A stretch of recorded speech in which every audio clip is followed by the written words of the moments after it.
Hey folks, welcome back to Inside the Songs, and I'm really excited today to be talking to Dorian from Groover. If you don't know about Groover and you're an independent artist, then it probably should be on your radar. And over the next few minutes, you'll find out why. Dorian, thanks so much for finding time to come and talk to me today. Thank you, Sam, for hosting me. I'm very happy to be here. It's my pleasure. It's my pleasure. Can you just start by very quickly explaining for those that don't know what Groover is? What does Groover do? Yes, of course. Groover is a music platform that helps artists, independent artists, get in touch with music curators and professionals. And the idea is we help the artists promote their music and have the guarantee that when they send their tracks, when they send their music is going to get listened to and they're going to get feedback on it and possibly more, which could be shares, which could be meeting proposals, which could be encounters and everything. And the way it works is artists choose who they want to get in touch with, and they select, it could be media outlets, it could be playlist curators, it could be record labels, it could be also bookers in different countries. They choose based on their music genre, also if they do like indie rock or if they do hip hop.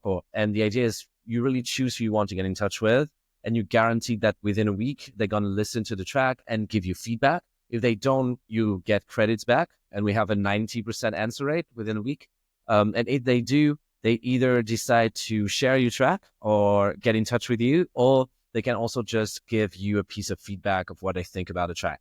Our main goal with Groover is to help artists make connections with the people that can really make a difference for them and help them get their music heard and connect with professionals to grow their career.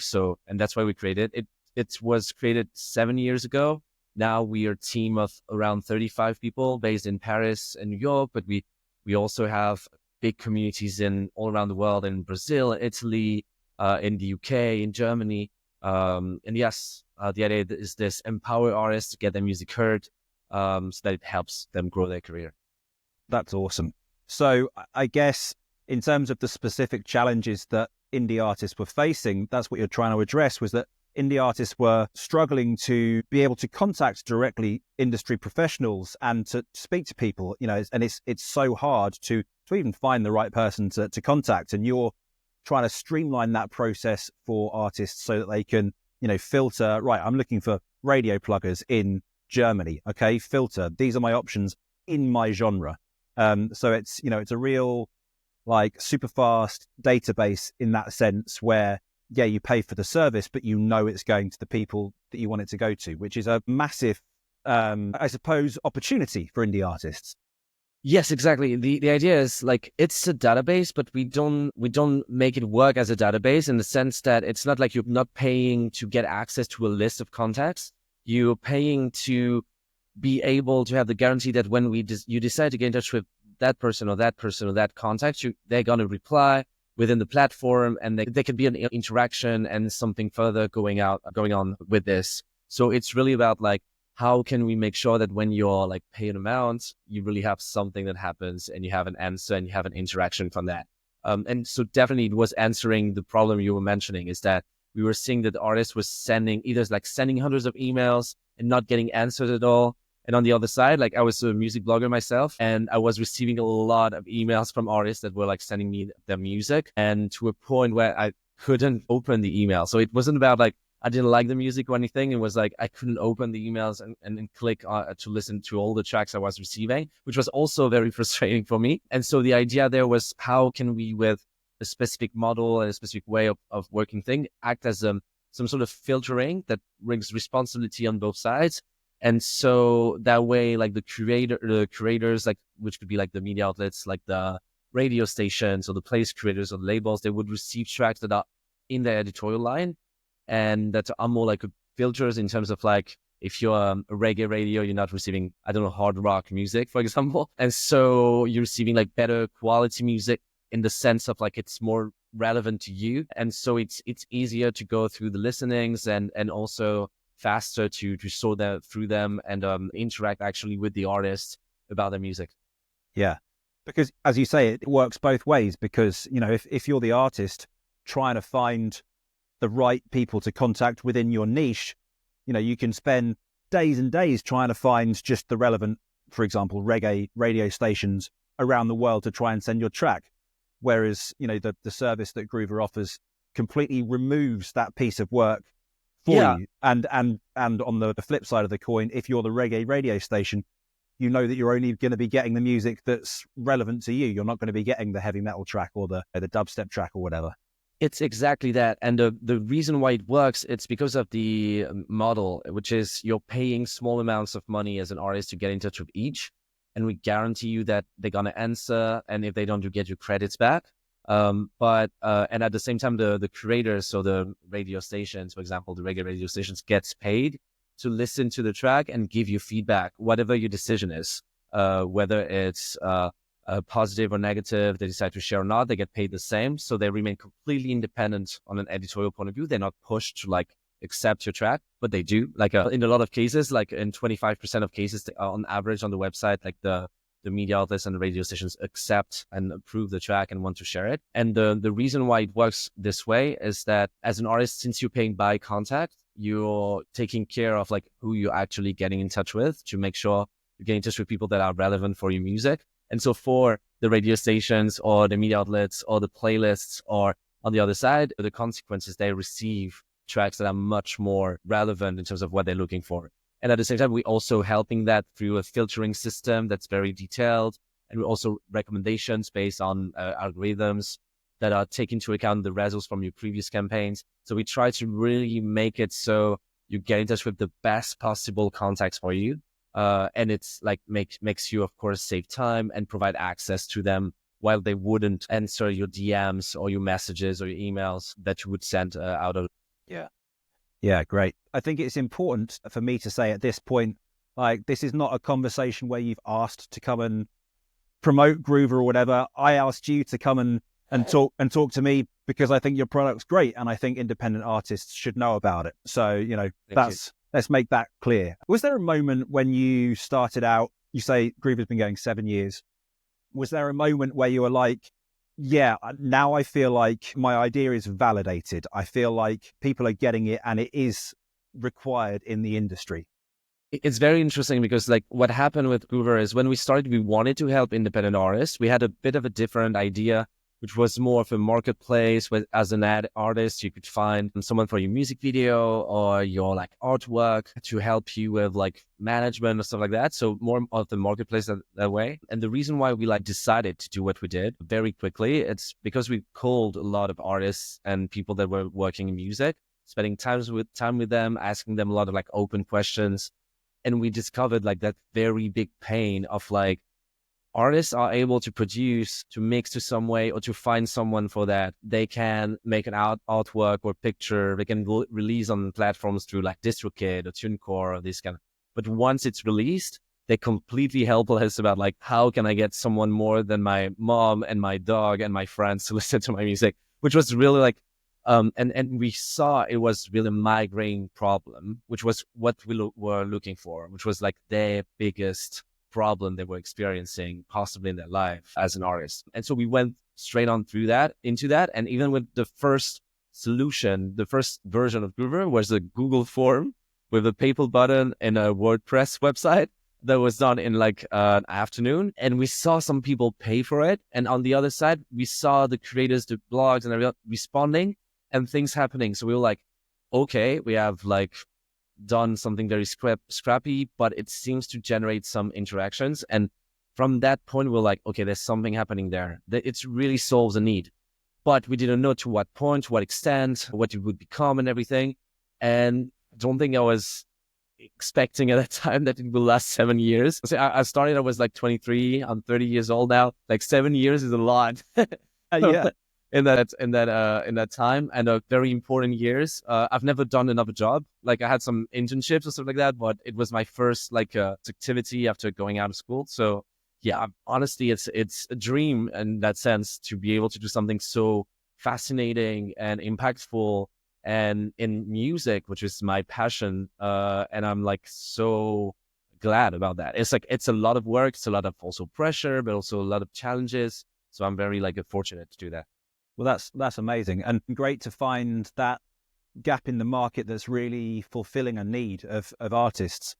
If you were giving advice to an artist who's just starting out, maybe working on their first release, what advice would you give that new artist? I would say that it's important to do something authentic in the sense that something that they like themselves, because if they're really like starting out, but they're ambitious about where they want to go, it's going to be a long game. So the advice is more like, it's not going to happen overnight. It's going to take a long time before things are happening or you generate some interest and it grows to a point where you can really do that, like just that. And so I would say it's very important to be authentic and to make sure you identify what you love in it, because it's going to be super important, because there are going to be some moments where you're going to have some ups and downs in motivation and also like how you're feeling and also like struggling with things. So I think like it's something very important to identify what are your strengths and also like what you like doing in that and why you love it.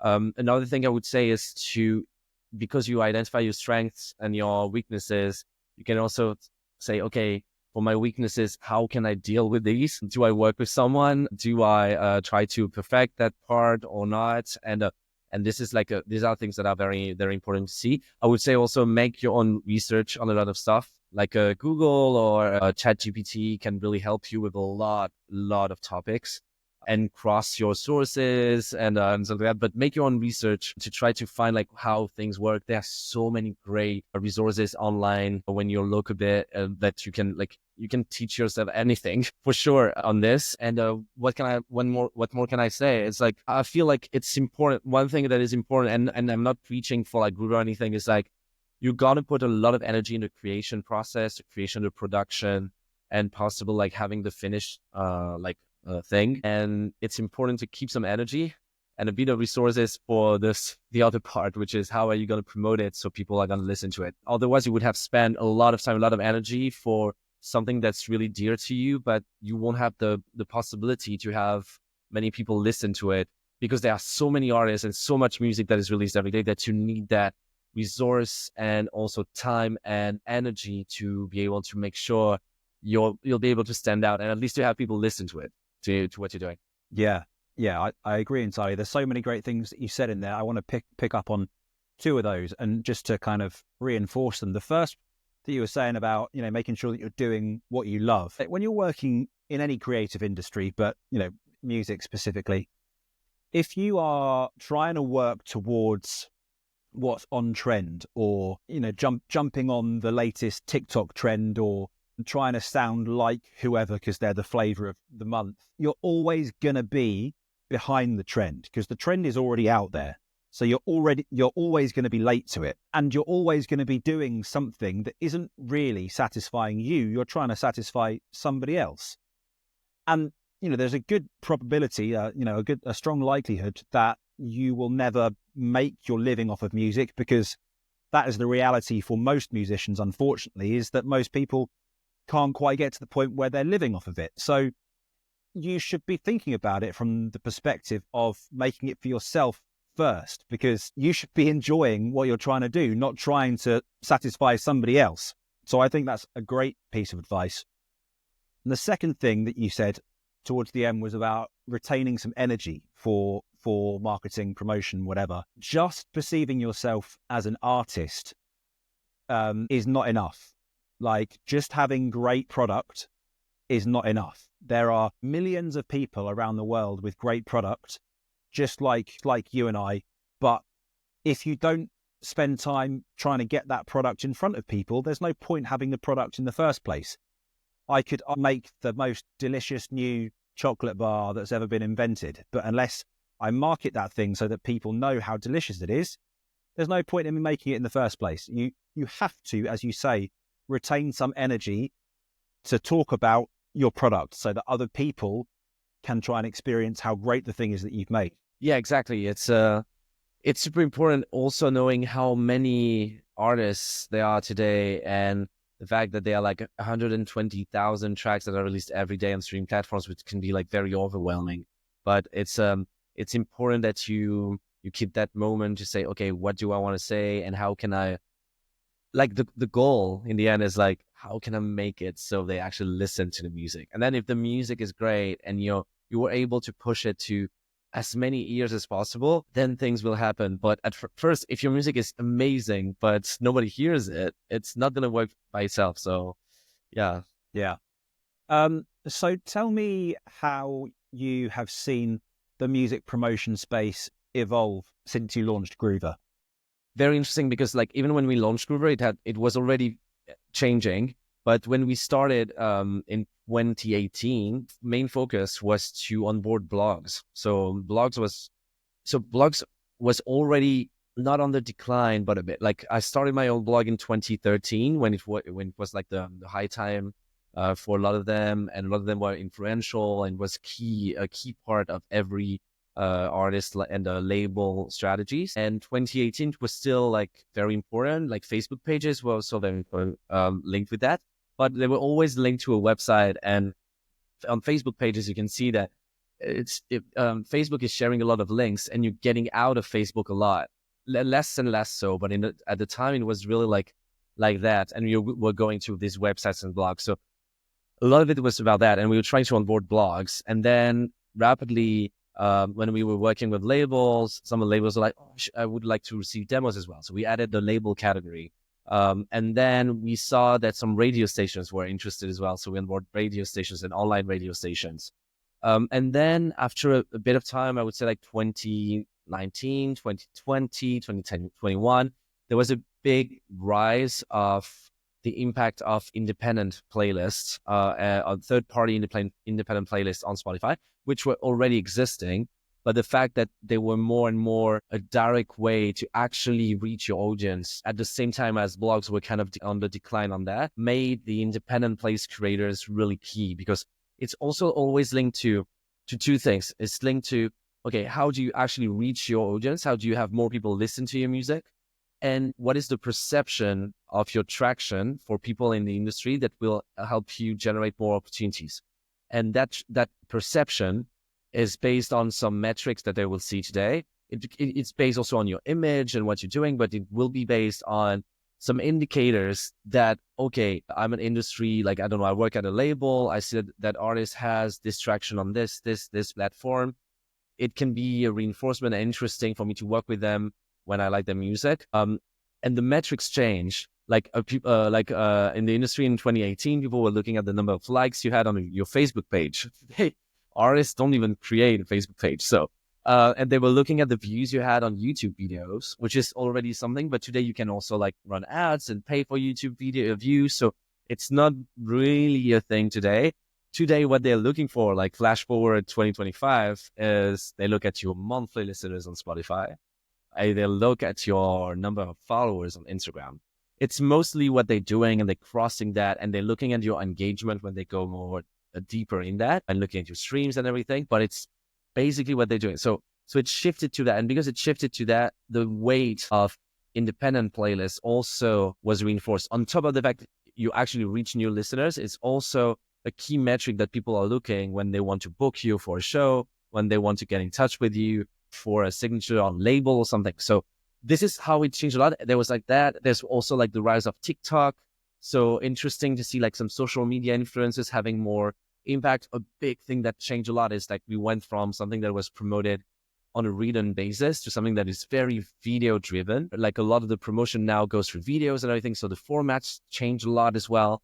I'm super excited to see where it's going. I actually don't know. We're trying to follow the curve and everything, but it's like it's ever changing. So it will be curious to see how it goes. But these are the main trends we saw. Yeah, it's as you say. In my mind, the biggest change in all of that time has been that shift to the short form vertical video content, which has been massive. And of course, that's real hot topic at the moment, because hypothetically that's being axed in the States on the 19th. We'll see if that actually happens or not, because just today is the 17th as we're talking, and there's lots of umming and ahhing at the moment. So we'll see. But that's a big platform for artists. There's a lot of discovery that goes on TikTok, and lots of artists that have found that as their platform in order to make a career. So it's a really valuable resource that would be a real shame if it went. But there's no doubt that if it were to go, something else is going to fill that void, because Yes, Everything is always evolving, and there's always something coming through every couple of years. The landscape shifts slightly. exactly. So yeah, what is it going to be? We'll have to wait and see, I guess. Yeah, I honestly am excited and curious. We'll see. Yeah. So you've mentioned already how oversaturated um, the whole marketplace is. 100 what do you say? 120,000 songs a day or Yeah, something. 140 apparently, like more recently, 140,000 new tracks a day on Spotify, and now they're all like the tools where you can like generate, AI, Yeah, fake yeah. AI music and everything. So it's That's a crazy. whole different conversation. We'll avoid that one for today. But Yes. what strategies or tactics could you advise somebody on in order to try and stand out in all of that noise? Yeah, there's all the traditional stuff, and they can use services like Groover to promote and stuff. But beyond that, how can you stand out versus everybody else that is doing all the right stuff? I think like a lot has to do with finding your platform today on if you're comfortable with it, with the content you share, and especially with video content. If you find a way to produce some sort of content that also has a discovery element to it, it can really be something that you leverage to make your music better known. One thing I like to give some examples of how in context it needs to be. There's an artist I know, she's like a singer, and she films herself, or she has someone film her sing in public places. So she go and she sings in public places, and people like stop and listen to her, and like she has a beautiful voice, but it's like she sings covers, like to have people react and everything. And she has a huge following on TikTok now because like people follow her, and then the content is great and it works amazing. When she releases her own music, it doesn't have a lot of traction through TikTok, even when she pushes it, because like what she's doing, and she's doing covers, and her voice is seen there, but she does like her content is not a content for discovering new music. So the thing is, how can you think about stuff like it's more like a tip? It's like you don't need to do that, but it can be something. It's like how can you find out some sort of content that you can repeat, that you can post multiple times in different ways, in different contexts, that creates an opportunity for discovering music.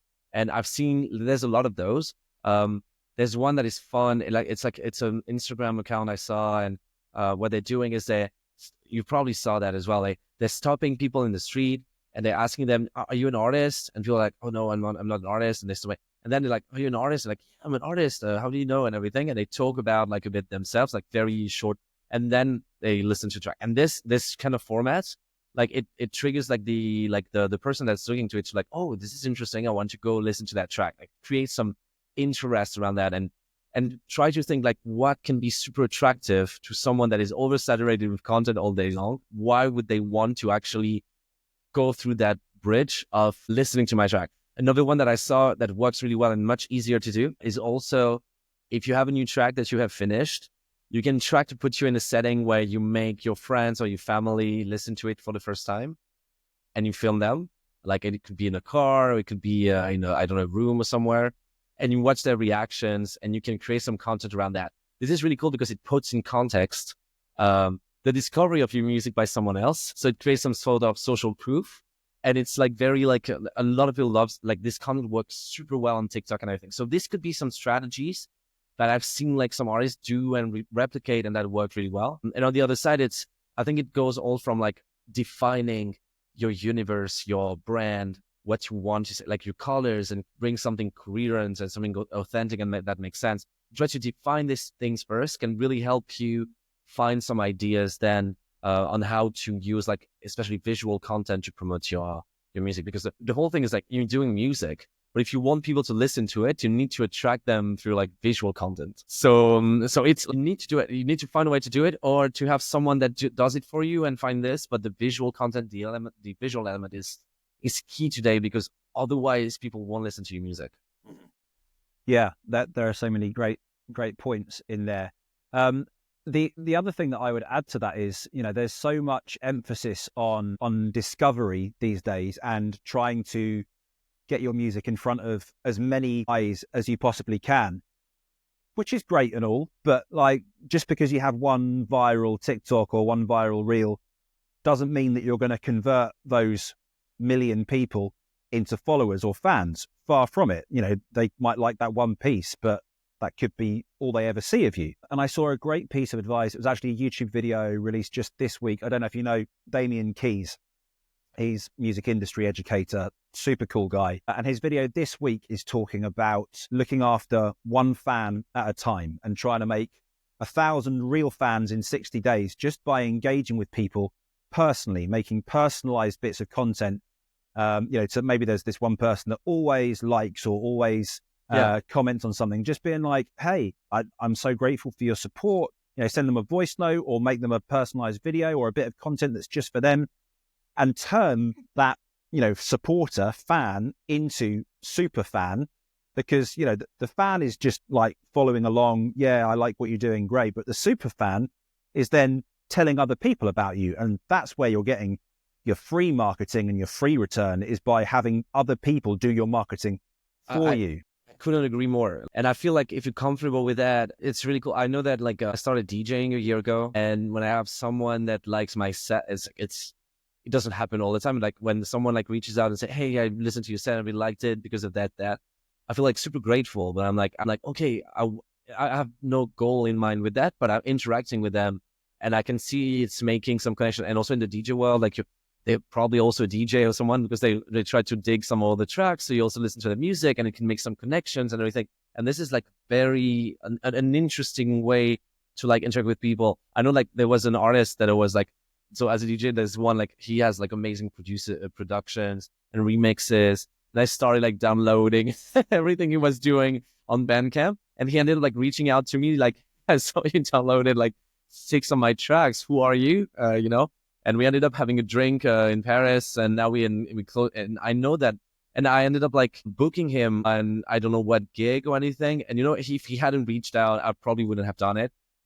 So it's really something of if you see some interest or some love, be super grateful for it, but try to say, okay, this is cool. Who are you? And get interested in that person. This could be and even in as you were saying, one by one basis at first, you can really create some people that love your music, that will come to all your shows, that will promote and bring their friends with them, and will make some new people that will love your music. So it can go really in the viral way with this way. It's really, and also the super fan thing of they will support you. And it's better to have 100 super fans than to have 1 million of people listening to music, but nobody knows who you are and they don't have any connection with you. It is, I think, really true, especially nowadays. And it's easy to forget as well, isn't it? With the internet, it's so vast, and there are so many weirdos on there and trolls on there. But not everybody on the internet is a weirdo or a troll. There are plenty of perfectly normal. Everyone's on the internet, so right? They can't all be psychos, can they? So use it as a resource to make personal connections. It's the most amazing resource. And what's the worst that can happen? If you reach out to somebody and send them a personal message, they might just go, well, that's a bit weird, ignore, or they might block you, or they might come back and say, thanks so much, I really appreciate that. Either way, there's no harm done. So, use it as a resource to make those connections and build your network. Fully. And I know I know some artists that told me that some of their friends they're actually their first fans first. So they came to a show or something and they talked with them and then they became friends and they were like, yeah, those. And I was I remember doing that, oh, how do you know each other? And it was oh, he came to one of my first shows. And then we had a beer and now we're super good friends and everything. And you see this, if you're, it's the same thing as when you're getting in touch with someone, why are you becoming friends with someone? It could be because of a contextual situation, but it's also because there's some sort of attraction to the person. And it could be then completely 2 ways, and which is great. And this could only create some cool situations. But I agree, of course, what's the worst that can happen with that? Yeah, you get blocked. That's it. Yes, that's it. Well, let's move on. And I do want to talk a bit about AI in the world of marketing. What role do you see AI playing in the world of music promotion in the next couple of years? And what is Groover doing specifically in order to try and be part of the development and stay at the top of the music promotion world? Yeah, I think there's so many things that AI was already doing before everybody was talking about AI, in the sense that AI was already infused in everything you see, the recommendations on Spotify and the awesome Discover Weekly playlist and everything is based on data analysis and AI, and in a way that it's interpreting some data sets and showing you really cool recommendations. And so we've always been very deep on like, how can we recommend the best context to each artist that comes on the platform? So this kind of like matching part, it has always been at the core of what we're trying to do, like match the right people with each other. So it's I think it's still like something very important here.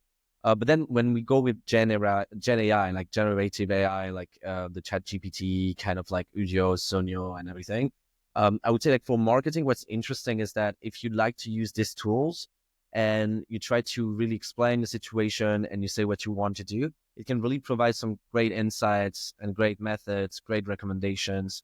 I know that also, I think like it's more for music production, but it's also giving more like insights about some things you can do, or like there's so many like tools that help you like produce better, or like split your, I don't know, your different tracks or everything, or split vocals. So that there's tools like that that are very interesting. But related to promotion itself, I'd say one thing that I think is that it can help you get organized, your strategy and everything. It can help you like really figure out like plan and stuff like that, and can also help you with the elements that are not exactly the essence of your music and that take a lot of time to produce. And especially, I was talking about visual content, but AI can really help you with these in the sense of like, can help you produce like different formats. You need a square, you need the like story format, you need like a video, you need something animated for whatever reason. You need some ideas about like, wow, I've created things like I have no idea what I can do to promote that track, and it can give you ideas. So it's really, I think like if you use it as a tool to help you save time and also do the things you don't like the most doing, it can really be an interesting tool. I know like an artist I know, she was telling me like I had this like kind of visual impressions and ideas of what I wanted to be in terms of like impressions and music. And so I was like, she told me like I use like a AI tool to say, this is everything I like, this is everything I want my music to be all around. I feel my music is around that and everything, but I don't have like really like keywords to define what I'm doing. And she ended up like finding really good ideas through the suggestions of the tool that ended up helping her define her universe as like, okay, my universe is cowboy circus. Like I love the circus. I love like Western things. I had never put that words together. That's the impressions I like. And I will build my universe around that. And then she has some suggestions of like, what are the key references in that and everything. She's really going deep into that, like as if she was talking with someone. There was kind of a mirror of like ideas and reflections. And I think this is going to be probably one of the things that artists can use the most for the things when they lack inspiration, because you can have like the white like the white paper or anything where like what kind of a big blank sometimes, and it can give you some ideas and some refresh some things for you. I think it's part of the roles it's going to play in the promotion part of music and marketing side of music. But AI has also is also going to have a lot of impacts on the creation and everything, for possibly the worst, but it's another topic.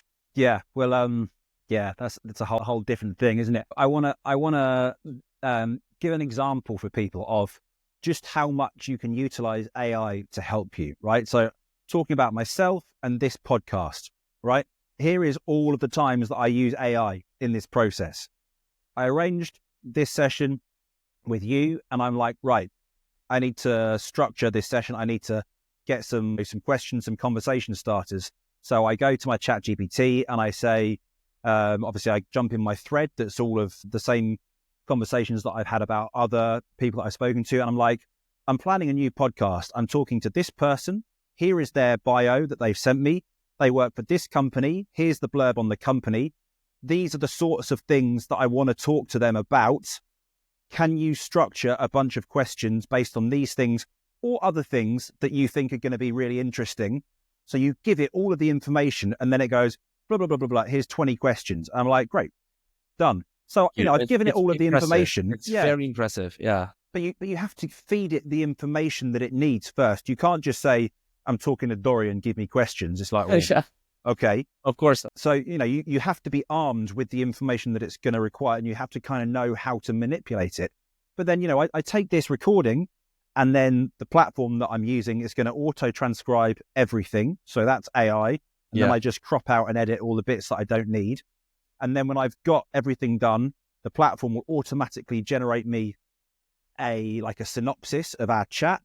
I can then go back over to ChatGPT and I'll be like, right, I need you to generate me 5 or 10 different titles for this podcast that would be good, a little bit clickbaity for YouTube, good for the YouTube algorithm, and then turn that description into an SEO optimized blurb for the YouTube description as well. It's like, yeah, great. So, you're just using these things all the time. So much time. So much time. And I wouldn't want to do any of those tasks on my own. In fact, I wouldn't do them, or I'd just do a really crappy job. So, it's an amazing resource if you know how to get the most out of it.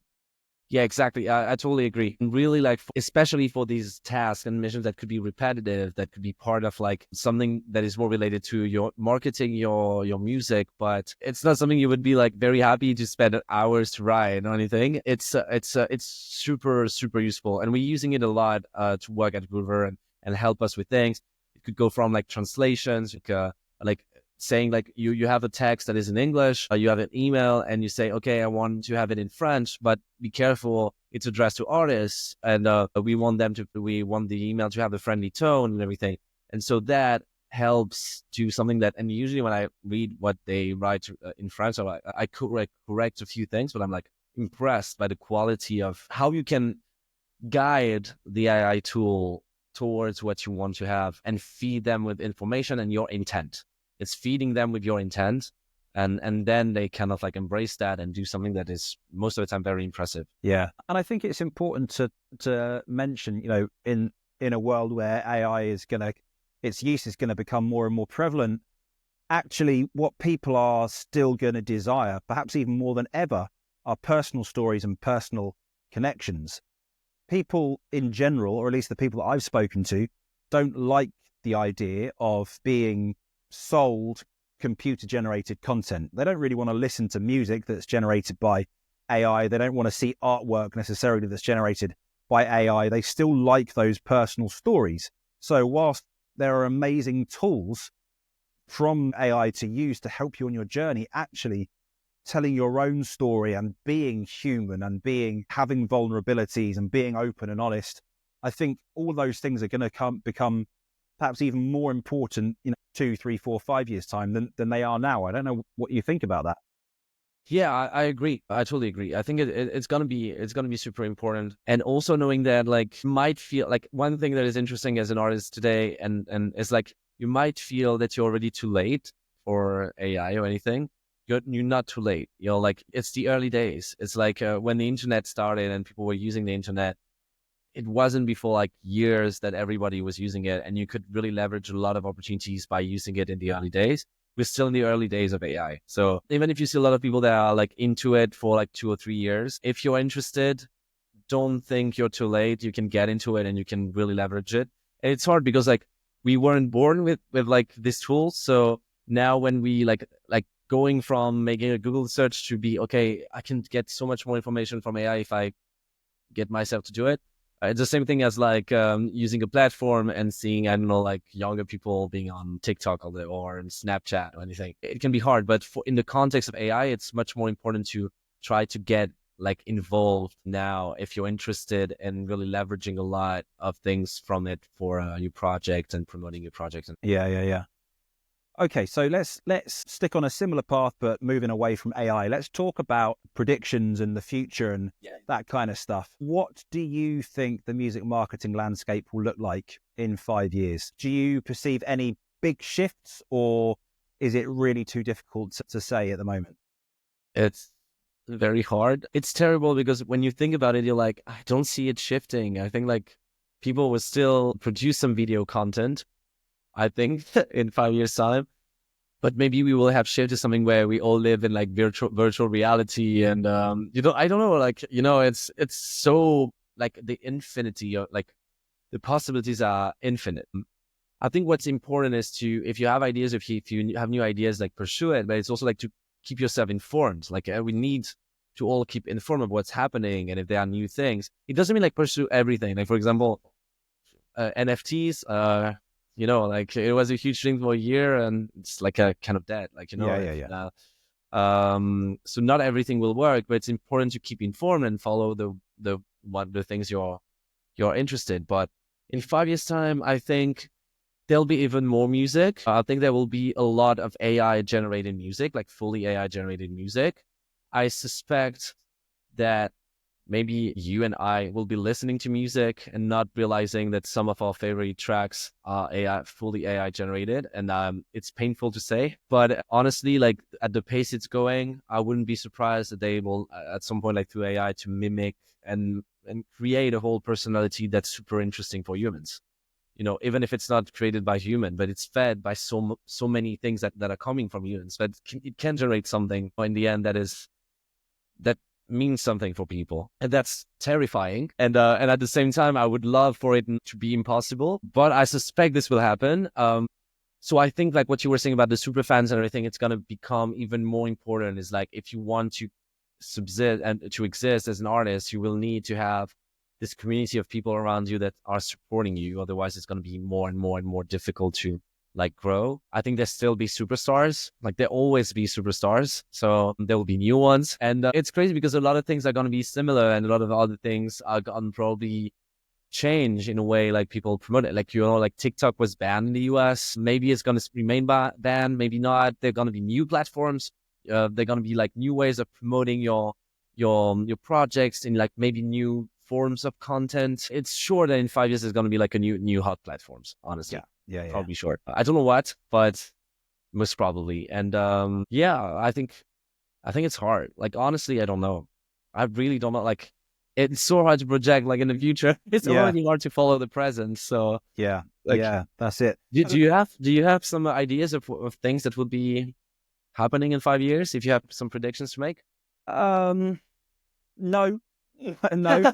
Not specifically. I think something I wanted to say that's kind of linked to it is, that, as you say, there's always going to be new platforms, new things popping up. And like at the moment in the US particularly, there's this mass migration from TikTok to Red Note in anticipation of TikTok potentially closing down. And, that's all fine, well and good. And there's, some slightly political incentive behind that as well. And, I get all that. But actually, as an artist, like you cannot do every platform well. Like you can't do Instagram and TikTok and Snapchat and YouTube and Pinterest, and like it's impossible, right? This, you'd need yourself and somebody else just doing content full time to do those platforms properly, for each platform, because each platform desires a different style of content. You shouldn't really just be making a piece of short form vertical content and sponging it on TikTok and Reels and Shorts. Like people do, but it's not likely to do really well across those things. So I think what artists should maybe consider more is focusing on the one or two platforms that they feel their target audience lives on the most, and just doing those couple of places really, really well. Yes. Because, if you spread yourself too thin, you end up not doing anything as well as you could. If you just focus on one or two areas, you're going to do a much, much better job and probably see better returns. And I hope we see more of that in the future. I hope we see more artists just saying, actually, I think that my audience lives predominantly on Instagram, so I'm going to stick with Instagram. And when there's a new platform that pops up, the new TikTok or Red Note or whatever it is, artists are going to look at it, assess what it's for, and go, yeah, actually, my audience could live there. I'm going to try it. Or it's cool, but it's not for me because my audience isn't there. So I leave it alone. But, artists are so desperate to be in the latest place, on trend, that it's easy to be blinkered and just think, I need to be on that platform because that's where everybody is. So that's, I guess, something that I hope for rather than a prediction.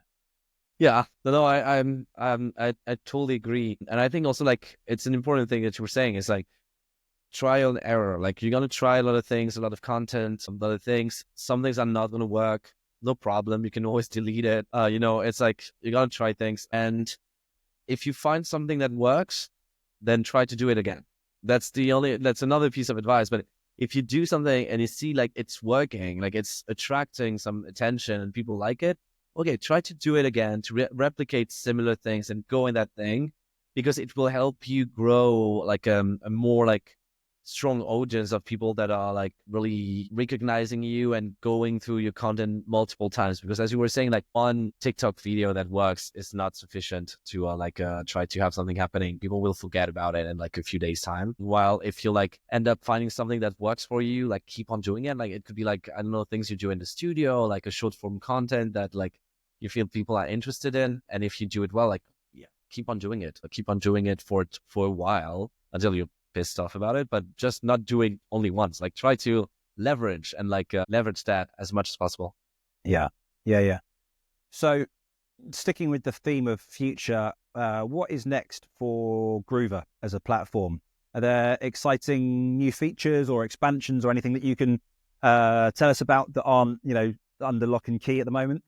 Yeah, I would say one interesting thing is we keep on expanding internationally. So we have more and more users from all around the world. We just translated the website in 6 languages, which is super exciting. One other thing is, I think what we try to do is our mission is really empower artists to get their music heard and accelerate their career. So what we're trying to do is build other services around that can be nurturing what we mainly doing through our core like platform. So it could be help with like marketing.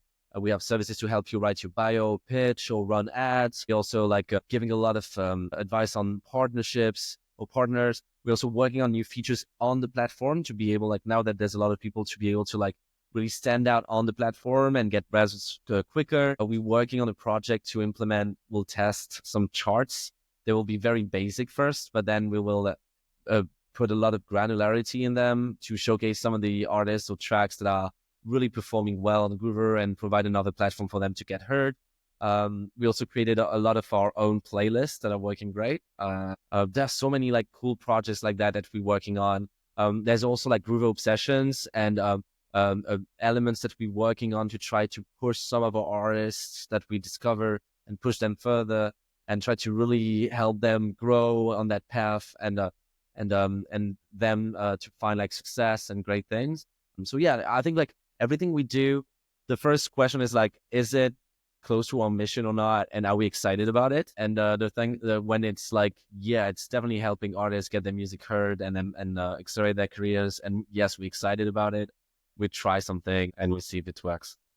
Yeah, that's cool. So, it's a totally artist focused service, always trying to think about what an artist is going to need and what's going to benefit them, which is great. What has been the most rewarding part of running Groover so far? What keeps you motivated? I think it's really the feeling that we're helping artists on something that's very important to them, that's a priority for them. One very interesting thing I've seen is like I've done a few like conferences where I talk about like promotion or give like a workshop about like music promotion in general or how to use Groover and everything. It's crazy how people are attentive every time. It's like I'm talking, they're listening, like they don't want to miss a word or a tip or anything. I've never listened to anything like this when I was in class in my whole life. And so the reason why is like, okay, you see how important these topics are for so many people.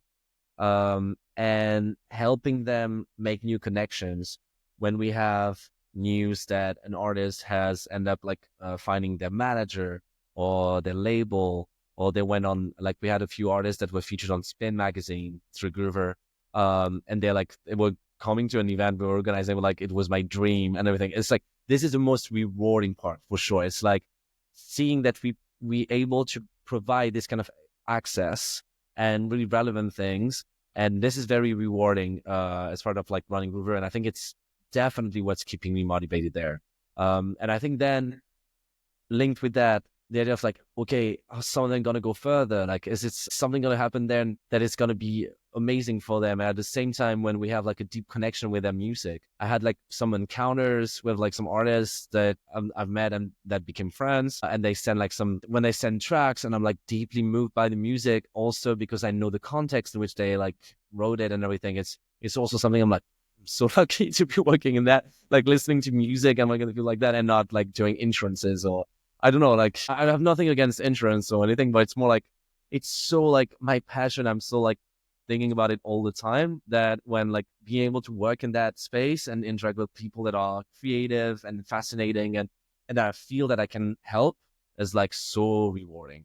Yeah, that's That's amazing. And last question from me. If you could give your younger self one piece of advice, Dorian, age 20, as you're starting out in the world of music business, what would you advise yourself? I think I've gained much more confidence now than I was when I was 20. I think I would give myself advice of like, go at it, go meet people, go like put yourself in uncomfortable situations more and don't fear rejection, which is still something I'm not like completely out of, like in terms of like, I still don't like rejection or anything like, but I feel like it's something I would have liked to like pursue much earlier to like, it would have probably generated even more like crazy and cool things and memories and strong elements. And I think it would be bolder and about things and not be shy and not be afraid of feeling this kind of like rejection from people you're going to meet or getting in touch with.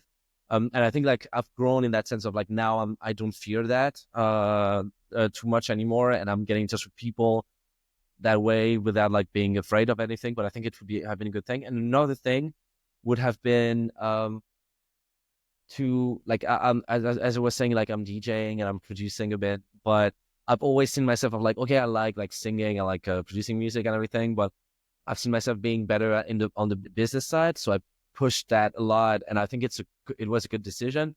But at the same time, now I'm like, I wish I would have dedicated a bit more energy to that part, to that creative part, because it would have been, for example, I love singing, but now like my voice has changed a bit, and I was like, I would have loved to like maintain it in a way, like work more on it to like, it's still something I can do, but I feel like I would have loved to like push a bit more that part in a bit more crazy way. But it's not like I still enjoy it, but I would tell myself that of like it's going like life is going quickly. Like I'm still young, but it's still like it's still something that is true. Like things go fast. Life does move fast. Yeah. Talking of which, we've been yapping on for nearly an hour. So I reckon we'll knock it on the head there. Dorian, thank you so much for finding the time. It's been great to talk to you. Really fun and insightful. Thank you so much. Thank you so much for hosting me. And I wish you the best with the podcast and everything, and also your artistic project that I really appreciate myself. So it's really cool.